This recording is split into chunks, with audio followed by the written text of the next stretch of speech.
ဒီလိုမျိုးဘာကြောင့်ပေါက်သွားလဲပေါက်သွားမှာပေါ့ဒါကအထူနဲ့ပါအောင်ဒီလိုမျိုးတစ်ခါဆွဲဆော်တာကိုပေါက်မှာပေါ့ဒီမှာဆိုရင်ကျွန်တော်ဆော်ပြမယ်ဗျာအထူနဲ့ပါအောင်အဲ့လိုမျိုးဆွဲဆော်တဲ့နေတိုင်းကျွန်တော်ပြပေးမယ်မပြခင်မှာကျွန်တော်အရင်ဆုံးကြည့်လိုက်တော့ဒီလိုမျိုးလေးဆွဲတာနော်နောက်ပြကြရင်ဒီတိုင်းပဲဆွဲမှာဒါပေမဲ့မပေါက်ဘူးအခုဒီမှာပထမတစ်ခါတော့ပေါက်ဆိုတာကအထူပြောတဲ့မိယာအပားကိုကြရင်ပေါက်သွားတယ်တကယ်လို့အပားကိုပဲပျော်ရုံလေးဆိုရင်တော့အထူကြရင်မပျော်တော့အဲ့လိုဖြစ်တတ်တယ်ဒီမှာကျွန်တော်ပြမယ်နော်ဒီမှာကြည့်အထူဘက်ကနေတစ်ချက်ချင်းအရင်တော့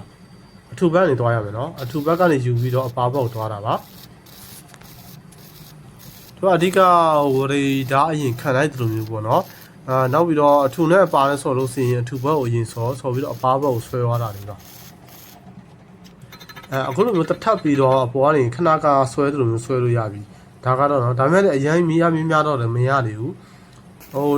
တော်ရောပေါ့နော်နောက်အရင်ကြမစိန်နဲ့ပေါ့ဗျာဒီမှာကြည့်ဒီလိုမျိုးတော့တော့လေးတော့ရပုံမှန်လေးတွားရင်တော့ရတယ်ဘာကြောင့်ဆိုသူကအောက်မှာဝရီဓာတ်တစ်ထပ်ဖြစ်သွားတော့ဝရီဓာတ်ကပုံမှန်ဟော်လိုထပ်ထုတယ်လေဟော်လိုထပ်ထုတဲ့အတွက်ဒီလိုမျိုးလေးတွားလို့ရသွားတာပါနော်ကြည့်လိုက်ဒီတန်ချင်းတူပဲဒါ